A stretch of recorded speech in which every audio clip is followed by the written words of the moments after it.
All right, this is Rachel with the Next Step podcast, and today I have a really awesome guest. Jamie is one of the forefront people when it comes to Revive. You know, you were kind of one of the guinea pigs early on, as were your kids. Yes. And Revive was created really with mental health in mind, and whether it's attention, focus, mental clarity, and from the very beginning, which has been a couple years now, you have been willing as a medically based person to use Revive on your kids. Yes. So tell us what kind of the before and after. Tell us your story. Okay. You have two darling boys. I have two little boys.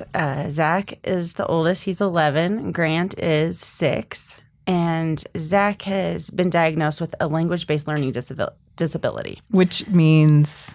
He has a hard time with words. Speaking them? Speaking them and reading. They thought at first maybe dyslexia, but that test was negative.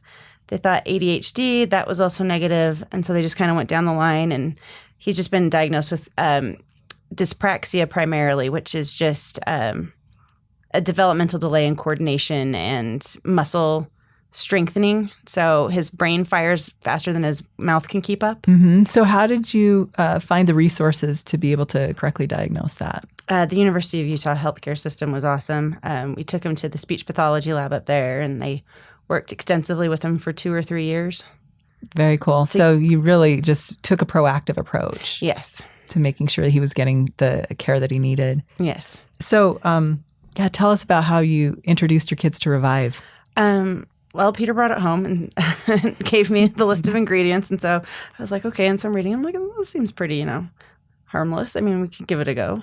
I don't think it'll adversely affect anybody. And the research shows that it's safe for kids. Yep. The research showed that it was safe for kids. And so I just said, okay, let's try it. I mean, what could it hurt? We've tried everything else.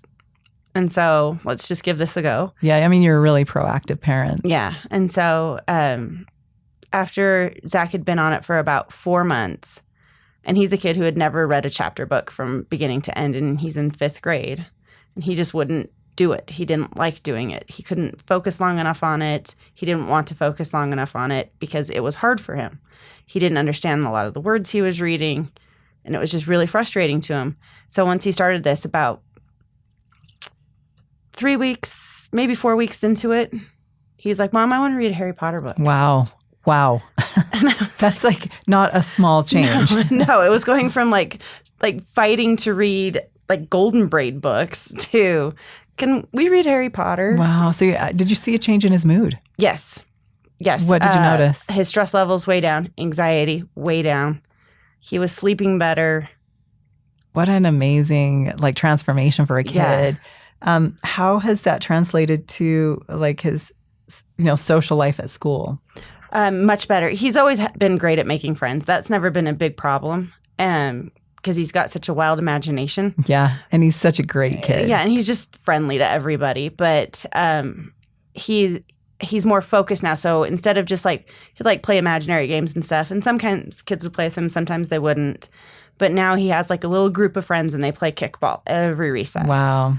And he can sit and focus on an actual game, a sport. That is really, that's really hopeful and motivating for a lot of parents out there who are struggling with the same thing, focus and attention for their kids. And, as a parent being frustrated with the reports that your kid doesn't want to read or doesn't is defiant at school. Yeah. And we were kind of talking in an earlier podcast about some of these behavioral issues may be actually related to the inability to stay focused.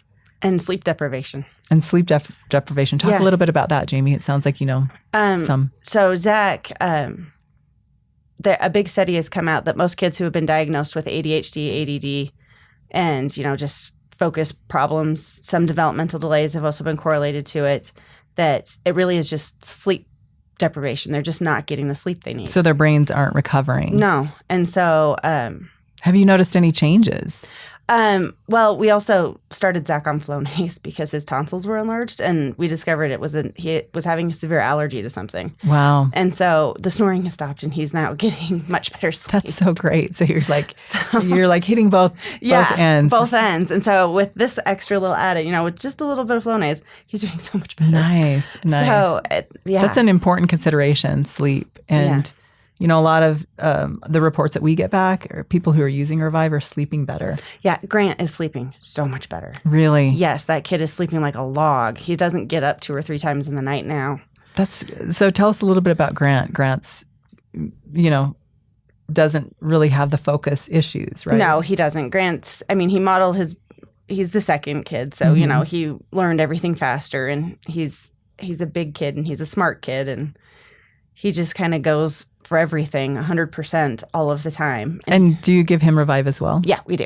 And what do you notice in him? What's the difference? Well, he's always been a happy-go-lucky kid, so it's kind of like, I don't know if I've noticed a huge difference with him, because there wasn't that struggle with Grant that like there was with Zach. There wasn't, he didn't have any of those. And as a medical professional, you know that the research shows that like deficits of choline are really, like, they can have long-lasting effects on a kid's brain. Yeah. So it could be just preventative for future. Yeah. And so just to give him that extra boost that'll just carry him on throughout his life, I'm happy with. That's so great. So how has that changed your ability to parent? Have you noticed any like differences?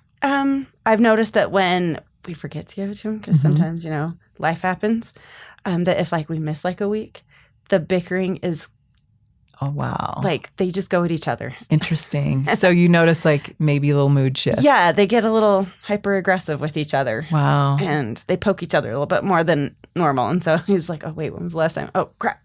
You and your husband are amazing parents. What are some other tips that you can offer nutritionally that you use at home for your kids? I'm big on balance. So like with like their home lunches, Zach's a big soup kid. So I'll make like a big pot, like on a Sunday, of homemade chicken soup because it's his favorite. And just freeze the bags and then heat it up as he wants soup for school lunch and send it in a thermos. And with Grant, he likes sandwiches. So you just kind of like custom make their... And so it's like Grant gets like, he likes ham sandwiches. So he gets like a ham sandwich, and I always make sure that they have like the protein of fruit and vegetable and dairy. They in their lunches, and then they get to pick one treat if they were good. Wow, they are really in the morning. healthy kids. They're really well-adjusted kids. They are kind. They're just amazing boys. And, you guys are incredible parents, but that proactive approach that you use and wanting to do the best things for them really speaks well. Have you used the other supplements in the Next Set line? I have, for working out and stuff. Which ones do you prefer? Do you like the 1, 2, 3? I think the pre-workout. Yeah. So he has me take the I don't know. He just gives them to me. And so I don't really know. Peter's on our team. Yeah. And so he just gives them to me, and I just drink them, and I'm like, yeah, let's go. Yeah. So, and he's been giving them to my brother, and my brother has noticed a huge shift in his mood, but he takes all of them. And so there was one day he got stuck in a traffic jam because there was a big pile up on the 201 freeway. And he had taken his pre-workout, and so he's like, I'm all hopped up, and now I can't get to the jam. It's, it becomes addicting. They're natural. There's nothing. Yeah, there's no like big in stimulants in them or anything. And I like them. They're great for women. What I notice women telling me is that they maintain their muscle mass longer. Like when they work out at the gym, they can work out longer. The recovery's better. Yeah. They don't feel sore. There's a recovery element to the Next Set stack. You're a great example to your kids of how to take care of your body, how to take care of yourself. Any other tips that you can offer parents about, because I really do think you guys are some amazing parents, just about how to model like good, healthy behaviors. And like I said, you have a background in that. So I limit screen time. I try not to use iPads, or Zach has an iPhone. I try to just limit their time so they get an hour to be able to play a game or something like that.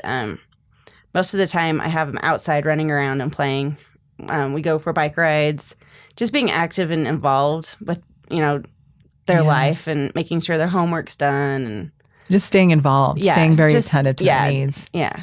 Yeah, they're it And really always shows. just always asking questions to them, just like, how was your day? What did you do? What did you learn? That's so great. Those parenting tips. What do you do when you get stressed or frustrated? Or are there times that you like? With them? Yeah. So we do a thing where they have to sit on the couch and hold hands for 5 minutes. Because they are brothers. Yeah. So they have to sit on the couch and hold hands for 5 minutes. And if that doesn't work, they have to wear the sharing shirt for 20. I'm just picturing that. Snuggled up. Yep. So, like bugs in a rug. Yeah, they just use one of Peter's old t-shirts. That's a great idea. I put them in it, so they have to stop fighting. Any other parenting tips? Like I said, you have just, you're amazing. I let them, I don't like to deprive my children of stuff, so they do get to eat some junk food, but not like a lot of it, but it's like a treat. Yeah. And so, because I just believe in balance and having them, I don't like to give them artificial sweeteners or anything like that, because the studies have shown that just makes you crave sugar more. Right. And so I like, if they want like a Sprite, they each get a Sprite. So you're really involving them in what they're eating and choosing. And letting them make their healthy choices. And like after they've walked the dogs and done all their chores and cleaned the house and, clean their room and, done all their chores, then they get a treat and they can pick whatever they want. That's great. So do you have like a little snack cupboard that they choose from? Yeah. And so they'll go and like Grant usually picks like a Kit Kat. And Zach will pick, Zach's my healthy kid, and so he'll pick an apple. Like I said, they are amazing kids, that very well behaved and just kind and considerate. And, as you're growing these little young men, it's just really heartening to say, like, you're really doing everything that you can to give them the best options and opportunities. And with Revive, that could be preventative for a lot of kids. Yeah. It can. And I'm also big on, if they fall and get hurt, I'm just like, it's okay. You can cry. It's okay. If their feelings are hurt, I let them cry. I don't tell them to man up. Yeah, I just they're kind-hearted boys. I let them. Yeah, I just want them to be as tender-hearted for as long as possible. I think they'll be that forever. They have really good hearts. And, I'm really grateful that you came in and thankful that you shared those tips with us. Those are awesome tips for parenting. And, like I said, I've watched your kids and they're just amazing. So thank you so much for coming in, Jamie. Well, thank you for having me.